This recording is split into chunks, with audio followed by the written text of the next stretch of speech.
Hello my YouTube family, I am here today to finally bring you the very last episode of the Bathroom Reno Designer Series project. I know it took me some time to get this project done and I'm really sorry for the delay you guys, but I promise you the end reveal is going to be worth the wait. I'm so excited to share with you how this bathroom turned out. The very last episode today we're going to be showing you how I stenciled and tiled an old linoleum floor and made it look magazine worthy on a budget. Don't forget to hit that subscribe button so that you never miss future episodes and future design projects, as I have some really great things in mind coming up. Let's jump right into the project and get to the final reveal.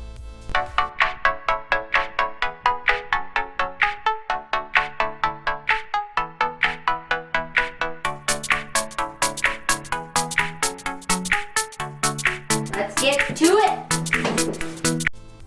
Alright, so before we bring out any paint or stencil or anything like that, we have to clean up this bathroom floor first. So I'm just removing everything out of the bathroom that will be in my way, making sure that our floor is nice and clear. And then I'm going to take my wet dry vac and I'm going to give the floor a very thorough vacuuming. I want to make sure that I get all the dust and debris. I also want to make sure that I vacuum on the baseboards so that we get every last bit of dust so that nothing will be traced onto the floor.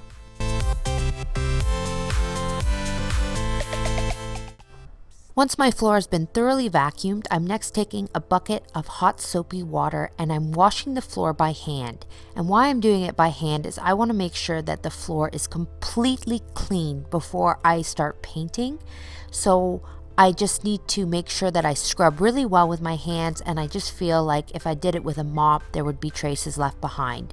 So just a cloth and a bucket of hot soapy water, it cleaned my floor up really nicely.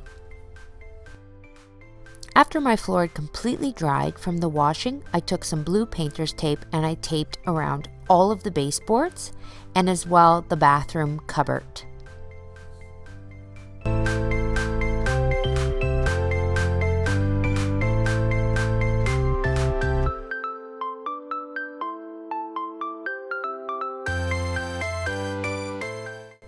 The first step in painting our floor is laying down a layer of primer. I'm using this bullseye primer from Zinsser, and since we're going over a dark floor, it may take a couple of coats.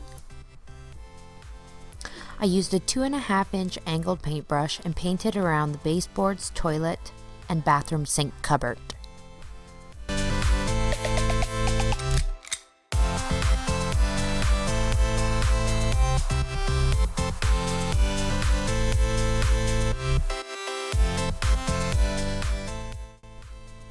Next, I used a roller to do the vast majority portion of the floor. Now, I'd like you to learn from the error of my ways and invest in a good roller. I would suggest foam. I used a roller from the dollar store and it left behind little hairs everywhere and didn't provide very good coverage. Dollar store rollers suck! I probably could have gotten away with one coat of primer, but instead had to do 2 because there were patchy spots where the roller was lifting up the paint. I let the first coat of primer dry completely overnight and then started fresh the next day with a second coat of primer. Alright guys, so this is the first coat here and it's now dried. It's day 2, so we're going to be putting on a second coat of primer.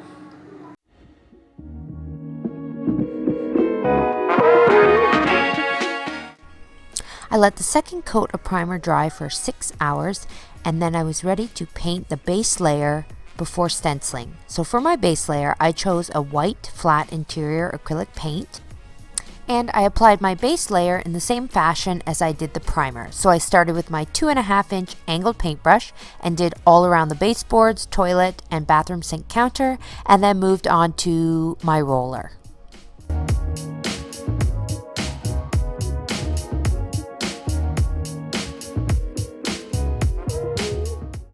Forgot to do behind the toilet and now I can't get over there. So if you guys are going to attempt to paint your bathroom floor or any floor in your house as well, always remember to start at the very back of the room, the very furthest right corner, and work your way out.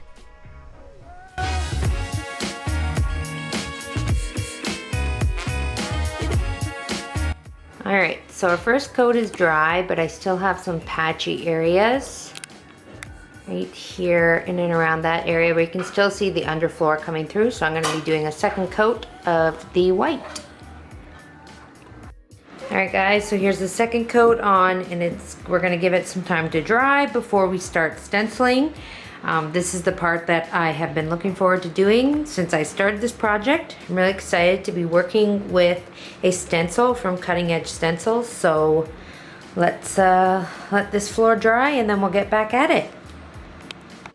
So to do my stencil design, I'm using the same interior acrylic paint, except for I had it tinted by the hardware store in the shade Cobblestone Beaches. The stencil pattern that I chose from Cutting Edge Stencils was their Granada tile. I chose their medium size, which is 8 inches by 8 inches. I found this pattern to be beautiful and timeless. You can get tile stencils in various sizes, even as large as 16 inches by 16 inches. They have so many different patterns to choose from. There is sure to be a tile that would suit your look and your home. When stenciling my floor, I used a spray adhesive, so I sprayed the back side of the stencil so that it will stick to the floor and not move around. You could also use painter's tape as well if you did not wish to use spray adhesive. I just placed down a piece of butcher paper so that I don't get spray adhesive all over my floor, and then I sprayed the back side of the stencil, and then I let it sit for just a few seconds to let the adhesive sit on the stencil so it's not too tacky before I lay my stencil down on my floor. When you're ready to begin, pick your spot where you are going to start. I don't suggest starting in the corners because the corners are the hardest and it will be easier if you work your way up to that. So I'm starting here along this baseboard and pushing my stencil down into place. To prevent bleeding, you want to make sure you have the least amount of paint on your roller as possible. This is the method I chose to use. I had 2 containers, one with paint in it. I would dip my roller in, roll my roller into the clean container, and then do a few passes on a piece of paper towel, and then my stencil. Make sure you roll your paint on in continuous motion and try not to do too many passes with the roller. Peel the stencil up right away and you will see the design revealed.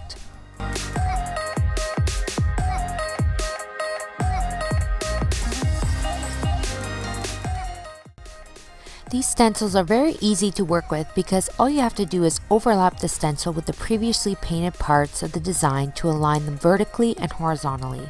So you just keep working in this pattern until you've painted your entire floor.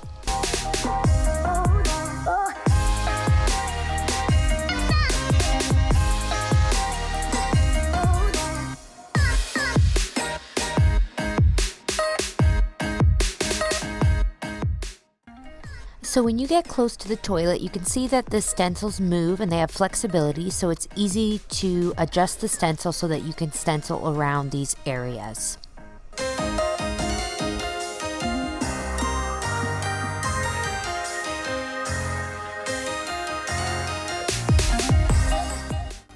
Alright guys, so a little behind the scenes tips on how I do this.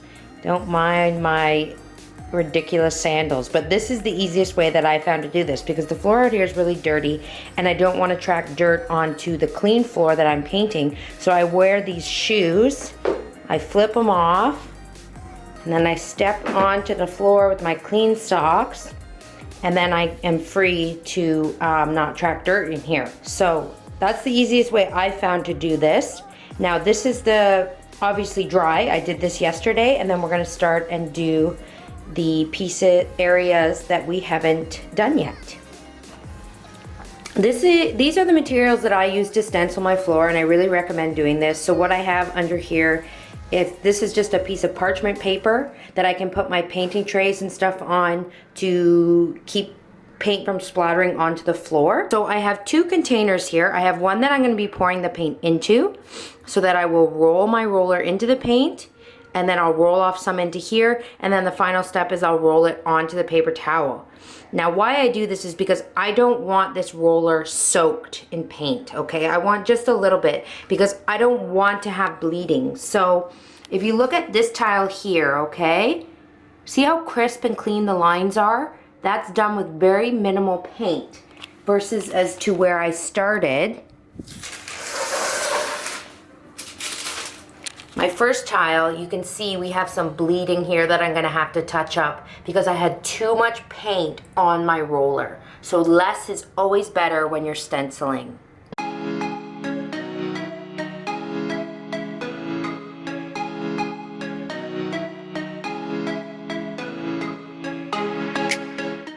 All right, you guys, so I can't record and do it at the same time because we don't all fit in this tiny little corner, but you can see how I've kind of conformed the stencil to fit in the corner, and I've used adhesive on the stencil to get it to stay, and then I'm just gonna sponge over it. Once my floor had completely dried, I came back in and did some little touch-ups with the base layer white, just in and around where I had a little bit of bleeding. So I just used a fine paintbrush and just touched it all up by hand. I let the floors dry overnight, and then the next day I applied 2 layers of clear coat polyurethane finish, which is good for floors, making sure that each coat had thorough drying time in between. I used a foam roller to apply my finish. I do suggest a foam roller versus the other types of rollers because you don't want any of the little hairs or fibers to be left behind in your clear coat finish.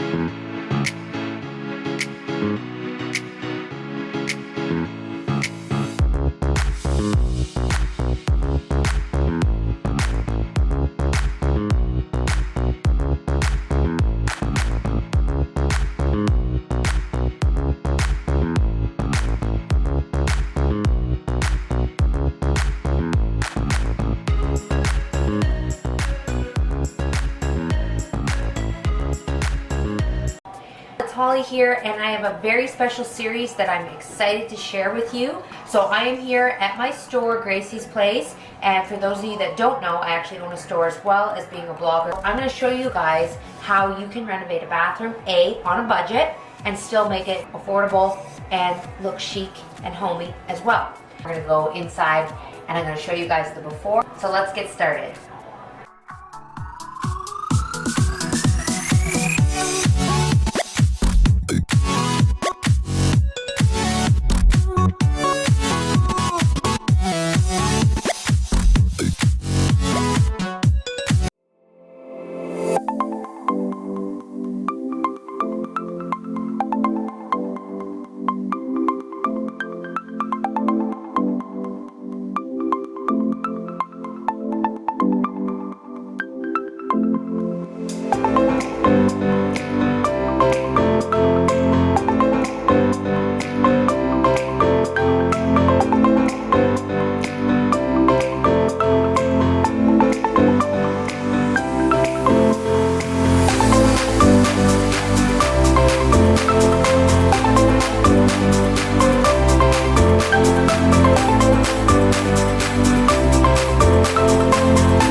Thank you so much everyone for tuning in and sticking through this designer series with me. I'm so happy with how the bathroom turned out, so much so that I think next I'm going to do my bathroom at home. Don't forget to hit that subscribe button for more great DIY content and renovation ideas, because I have another series that will be coming at you shortly. Leave any comments you have for me below and I'd be more than happy to answer those for you. Till next time.